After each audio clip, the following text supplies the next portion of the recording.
Mga inahan sa kanunay panabang na ako'y sudan idea sa inyo nga barato na 100 pesos for 3 person. Andama lang ang ahos Bombay ug ang karning karatong gamiton mama at 50 pesos lang na daghan na kayo ang mahiwa-hiwa nimo. Ug ang black pongos or ang tenga ng daga sa tagaog pa ug ang fresh mushroom at 20 pesos lang ato ang gamiton. Very easy lang ni mama basta kung inahan na ka kahibaw na jud tamang gisa no, very easy ug basic lang jud kay nasa tua. So igisahon ra naton ang baboy. Actually ang karning baboy is naka free cook na kaya to naman ang gipabukalan ug gihiwa-hiwa na to ginagmay aron mo daghan.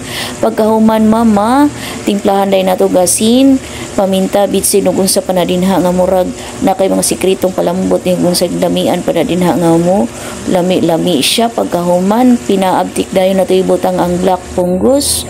Then ipakurati dayon ang fresh mushroom kay pinaabtik lang man na siya pagkabutang. This is it. Ma-achieve na nato ang pinakalamian nga panihuod to.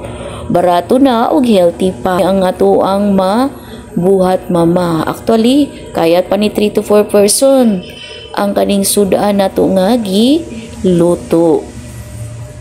Busa inahan sa kanunay panabang pamalingki na ug pagluto na og paniud to dinha. Lihok na mama, inahan, nanay, kay kita man jud ang mulihok sa tanan aron nga hapsay ang